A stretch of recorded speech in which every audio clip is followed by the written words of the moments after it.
Será impartido por Marco Antonio Gómez Álvarez del Club de Modelismo Estático de Puebla con la conferencia Modelos a Escala, conocer antes de armar.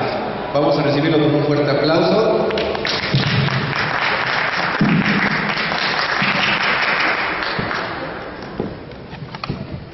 Buenos días, mi nombre es Marco Antonio Gómez, soy miembro del Club de Modelismo Estático, como dijo Nacho. Soy modelista desde hace 25 años. Entonces vamos a empezar con la pregunta: ¿qué es el modelismo?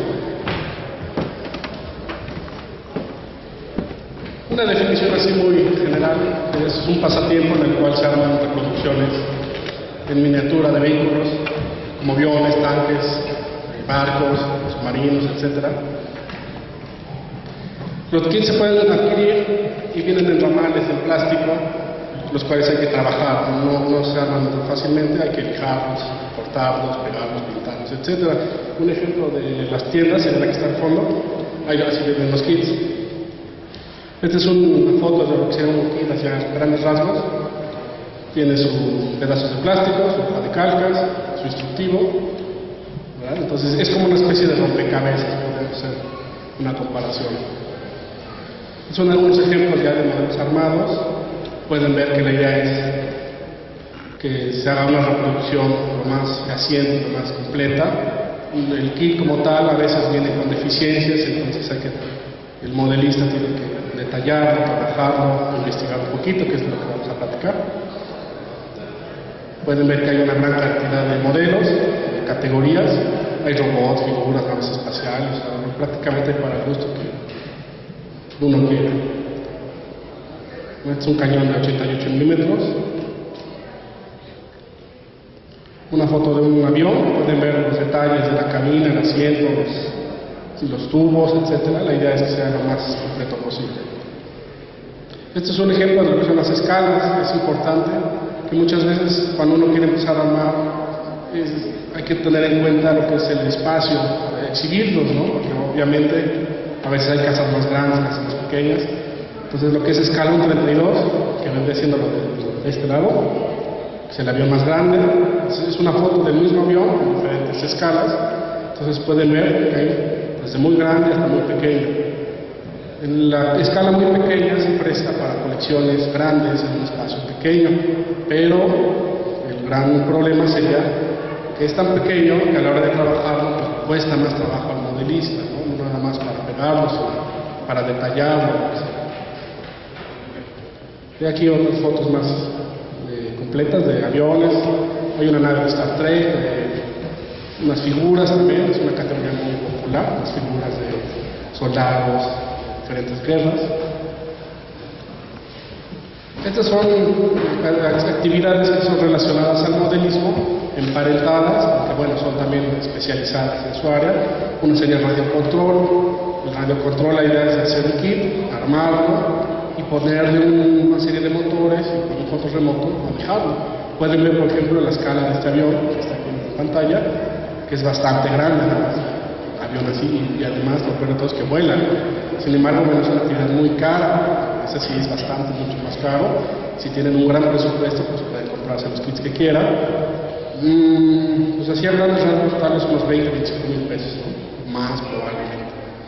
Y otra categoría sería el ferromodelismo. Hay muchos fanáticos de esta actividad, las cuales es hacer trenes, mesas, entonces ya hacen todo lo que son las ciudades, los bosques y todo.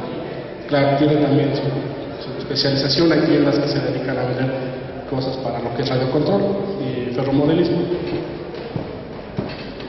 ¿Y esto qué tiene que ver con la historia? ¿Por qué les estoy aquí platicando en este congreso de historia militar? ¿Qué tiene que ver?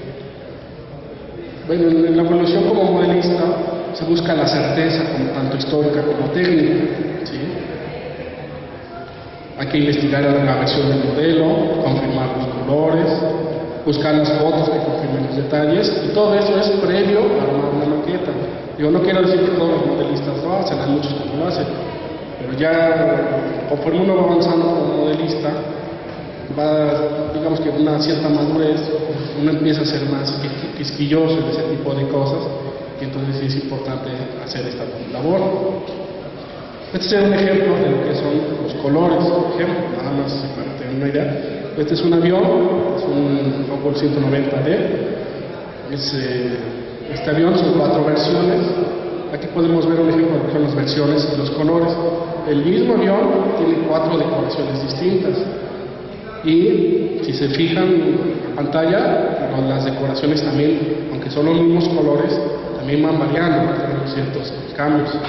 Entonces aquí las líneas que les puse son los colores, no es nada más agarrar y, pues dice rojo, le pongo cualquier rojo, no, es investigar. Los alemanes durante la Segunda Guerra Mundial se apegaban a un estándar que le llamaban el RLM. Entonces es importante que los colores que compremos cumplan con ese RLM, ¿sí? Entonces el modelista debe ser estricto en ese sentido. Y entonces pueden ver, por ejemplo, que es el rojo, que es el RLM23, y la decoración del avión es un RLM, les digo, es el 76 como base, que es el gris, y tiene un verde y una especie como de color café, que es el 81-82. Este tipo de colores se usaban a partir de como más bien se usó durante el final de la Segunda Guerra Mundial. Entonces, de todos los colores que están aquí en esta tabla, tienen que ser esos colores. Los colores que están marcados en circulitos son los colores que se usaban a la primera mitad de la Segunda Guerra Mundial, que es un RLM 65 con un 73-74. Son colores a lo mejor parecidos, pero tienen ciertos cambios. Entonces sí es importante fijarse, investigar qué colores usaba y en qué época, ¿no? Porque dirán, bueno, pues yo lo puedo pintar del color que quieran, pues sí, pero otro modelista conozca, te va a decir que el color está equivocado. Entonces está la investigación histórica del modelo, dónde estuvo, quién fue el piloto, qué minutos estuvo, si estuvo en una batalla importante, etc. Y por otro lado está la investigación histórica técnica del modelo, con qué colores se pintó, con qué materiales se hizo, de qué variante se trata. ¿Sí? O sea, es decir, por un lado es el piloto y la máquina determinada, en qué lugar estuvo, y por otro lado es esa máquina, qué características tenía. Una anécdota que les puedo contar es, por ejemplo, un amigo pintó un avión y le puso unos efectos como de desgaste con metálicos, como si la pintura se hubiera levantado y deja ver el color metálico. Se lo llevó a un concurso y le dijeron, tu avión está muy bonito, pero el único detalle es que tu modelo, estos aviones los hacían de madera. Entonces, si le haces el efecto de que se levanta la pintura, pues tiene que ser color madera, no color metálico. Entonces, esos son detalles que a veces se te escapan, que es importante ir determinando, ¿no? Un ejemplo muy general que les puedo platicar precisamente hablando de esto, globando esto, hacer la investigación, es de este señor, que está en pantalla, se llama Michael Wittmann, que fue un alemán de tanques, tuvo 141 victorias y fue muy famoso, la historia es muy famosa, muy platicada, porque en un solo día, en 15 minutos, destruyó 14 tanques, 15 vehículos de transporte y 2 cañones antitanques. Este señor se escondió en un lugar, había una carretera donde él la podía cubrir, y cuando vio que iban avanzando, le disparó al primer tanque, detuvo la columna, luego se movió y destruyó el último, y así lo que hizo fue que los tuvo parados, mientras ellos trataban de maniobrar, de esconderse, como ahora sí, como tiro al pato, ¿no? Los destruyó a todos. Eso fue el 13 de junio en Villa Tucasio, es muy famosa la historia.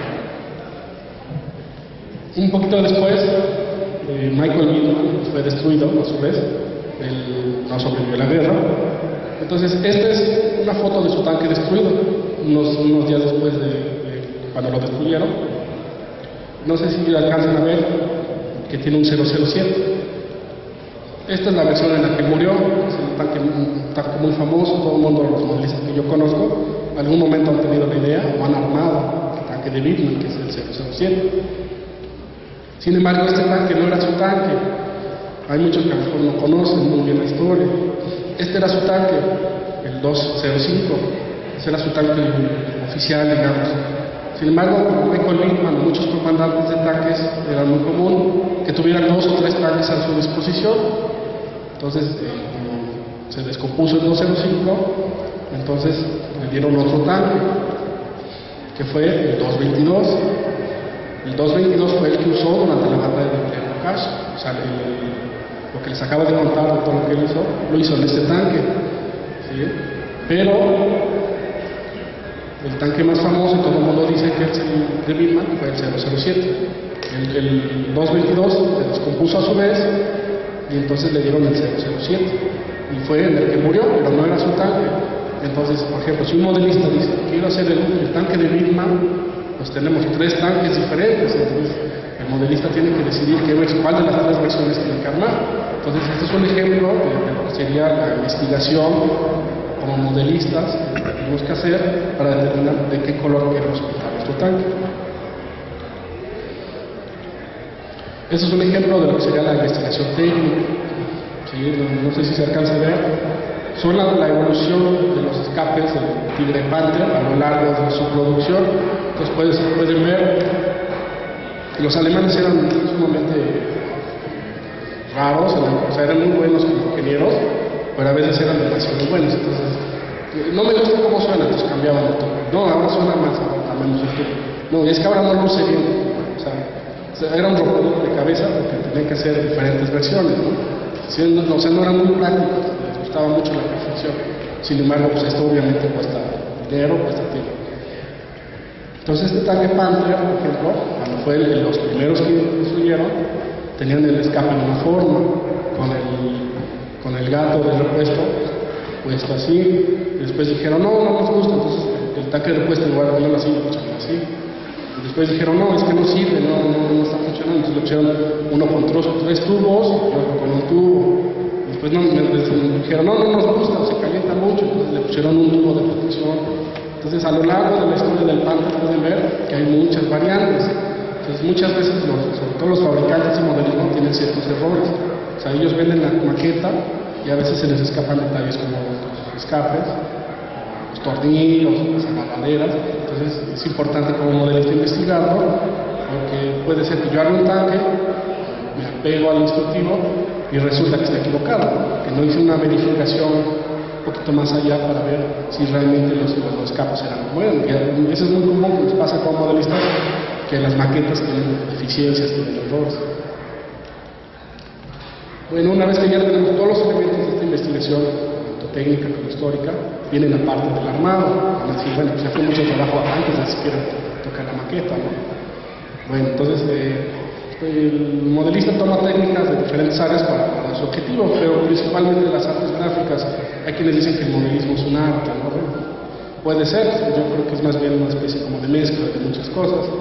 Y entonces una de las hay muchas técnicas o trucos para lograr ciertos efectos.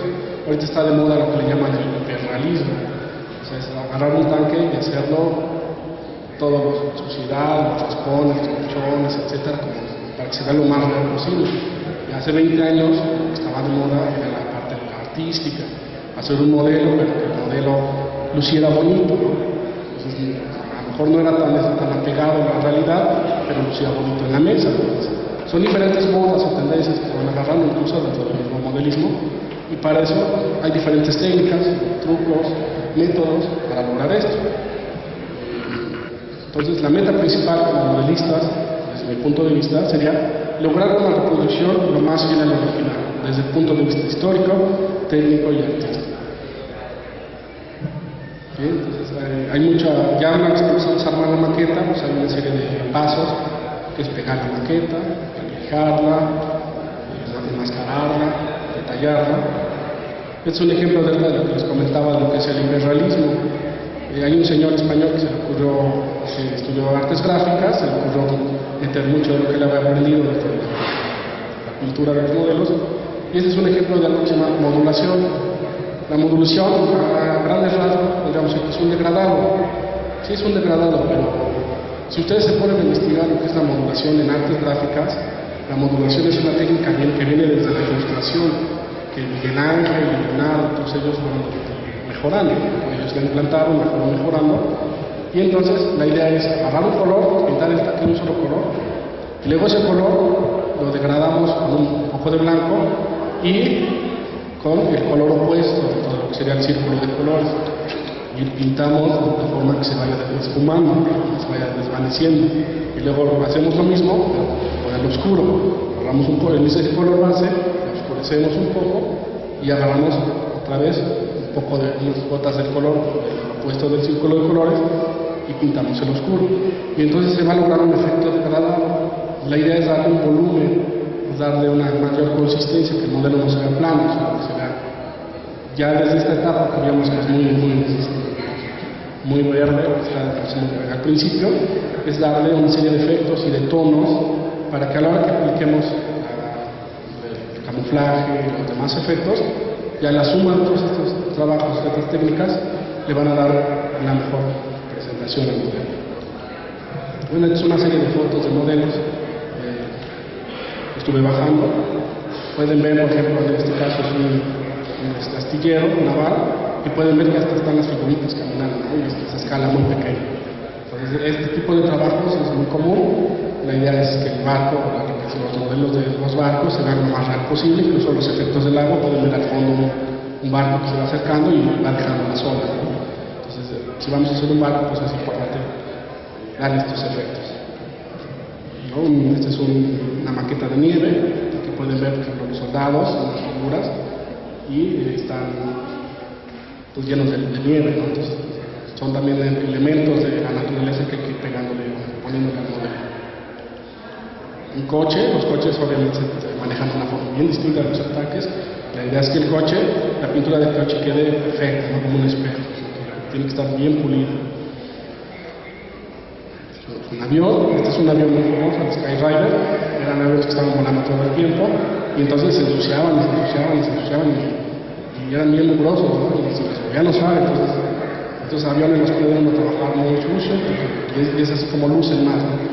Todos los modelistas a los que hemos conocido lo que es el Skyrider, la historia del Skyrider, sabemos que así son, ¿no? Aquí pueden ver, por ejemplo, en el tanque de combustible que está abajo, los efectos de uso. Pueden hacer desconchones de gasolina, las líneas del humo que van saliendo del motor. Es una 10. Aquí pueden ver también los mismos efectos. En el caso de aviones se conoce lo que se llama paneleado, es decir, pintar el avión, el color o el camuflaje, y luego a cada panel darle un cierto tratamiento para que se vaya distinguiendo del resto, se vayan viendo las líneas, ¿no? Sobre todo estas líneas que luego muchas veces son compuertas que se van abriendo para mantenimiento, etc. Incluso si se suben a un avión de pasajeros, si se asoman a la parte del ala, pueden ver que el ala está bastante sucia, ¿no? Pues son aviones que les dan mantenimiento regularmente. Sin embargo, por la fuerza del viento, por el uso, se van marcando las líneas, sobre todo los tornillos, los paneles, se van haciendo líneas así oscuras, ¿no? Y en el caso de aviones militares, pues con mayor razón, porque son aviones que a lo mejor no les dan tanto mantenimiento y sí están en un uso más rudo, más continuo. Este es un 747, un avión civil, también es muy común, es una categoría muy popular, lo que son aviones civiles. Un robot, también en el caso del robot, pues, obviamente no vamos a hacer una investigación histórica, porque no existe, pero aquí a lo mejor hay mayor libertad de pintar los que uno quiera, y también se pueden lograr efectos muy bonitos. Una motocicleta, aquí pueden ver la motocicleta, viene destapada, pueden ver el modelista le hizo agarraderas, tubos, cables, etc., ¿no? Entonces, lo importante es que luzca bien. Y es algo muy curioso que nos pasa como modelistas, ¿no? Muchas veces armamos la moto, por ejemplo esta moto, ¿no? Y a la hora que le empiezo a pegar las piezas que van encima no se ve nada, ¿no? Pero bueno, eso también es muy común. Otra anécdota que les puedo contar de un amigo, hay un helicóptero que le llaman la banana voladora, un helicóptero muy largo con dos hélices, y entonces llevó su modelo, lo iba a armar, y un amigo le dijo que tienes que hacer el motor porque se le ve todo, y a la hora que ves por la compuerta se le ve todo el motor. Ya está el otro haciéndole el motor y los cables, todo eso. Y a la hora que lo cierran y le ponen una pared de fuego, no sabía nada. Ya cuando le va y le reclama y le dice, oye, pero tú me dijiste que se veía. Sí, es que a mí se me olvidó pegarle esa pieza, entonces el mío sí se le veía posible. Ya trabajé y todo y no se ve nada, ¿no? Entonces es muy común que luego como modelistas le hacemos los detalles, cerramos, no nos damos cuenta y a la hora que lo pegamos, todo lo que le hicimos no se logra, ¿verdad? Este es un tanque muy famoso, es de una serie de animación japonesa, es el Akuyaku. Este es muy famoso porque es como una especie de mezcla, es un tanque como si fuera de la Primera Guerra Mundial, una especie de un diseño retro, es un tanque muy grandote. Y lo curioso de este vehículo es que la tripulación son cerditos. Yo no he visto la animación japonesa, pero pues debe haber una razón por la cual los cerditos vienen tienen con su uniforme. Aquí se pueden ver en la parte de arriba, hay una especie como de observador, que está levantado. Ahí se llega a ver el cerdito.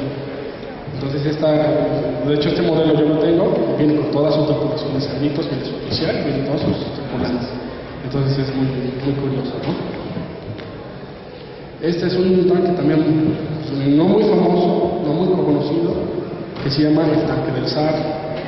Hace muchos años a los rusos se les ocurrió, bueno, pues ya con las experiencias de la guerra, dijeron, pues vamos a hacer un tanque que no sea así, sino que sea gigante, ¿no? ¿Y cómo vamos a hacer que sea más práctico? Pues vamos a hacer una rueda que sea de este tamaño. Yo creo que era como de este alto, ruedas, ¿no? Más grandes tal vez. Entonces hicieron el prototipo, lo echaron a andar, se dieron cuenta que no servía para nada. Y ahí lo dejaron botar. Durante años se pudrió y nada más hicieron unos. Lo curioso de este tanque, otra anécdota que les puedo contar, había un señor que ya falleció, que se llamaba Alejandro Gobernatore, y él era experto en ruso, le gustaban mucho todos los temas rusos, los tanques, aviones, etc. Entonces él llegó una vez a mencionar con uno de estos. De la información que él tenía, tomó el modelo y lo llevó al concurso, y era un modelo como de esta altura. Cuando le preguntaban, bueno, ¿y esto qué es? Pues el tanque del Zar, sí, pero ¿qué? Era una época que no se conocía mucho de este tanque. Entonces decía, bueno, pues es que yo tengo un libro donde dice, pues, sí, ¿dónde está tu libro? ¿Lo hubieras traído? No, pues es que está en mi casa. Sí, pero... Entonces, durante ellos no le creían a este señor que existía el tanque, y algo, conforme avanzando en la investigación histórica, se han dado cuenta que tenía razón, que sí existe el tanque. Nada más que el señor pues, tenía el libro, sacó la información, pero a nadie se lo compartió, él lo armó y lo llevó, pero pues, y cuando le preguntaron, pues es que lo saqué del libro, ¿dónde está el libro? Pues está en mi casa, ¿no? Pues lo hubieras traído y así me demuestras que existe, ¿no? Hay categorías también muy populares, como son Star Wars, también son modelos muy comprados. Bueno, ya para terminar, este es un modelo escala, es un escala 35 de mayor cañón que hicieron los alemanes, ¿sí? Es el CAR, es un cañón que va sobre 2 vías ferroviarias, y este es escala 35. Si pueden ver, aquí en la parte inferior, digamos que opuesto a los señores, está un tanque. Ese tanque es de la escala de los que están allá en la mesa. Entonces pueden darse cuenta del tamaño de lo que es el kit. Durante muchos años el kit no existió, también no existían los modelos, y apenas 2 marcas sacaron el kit. Para que tengan una idea, el kit vale 15,000 pesos si alguien lo quiere comprar. Y yo creo que armado es de largo esta vez. Y ya puede ser como así. Es bastante grande, ¿no? Bueno, pues eso sería todo. Si alguien tiene alguna duda, algún comentario, alguna anécdota. ¿No? Muchas gracias.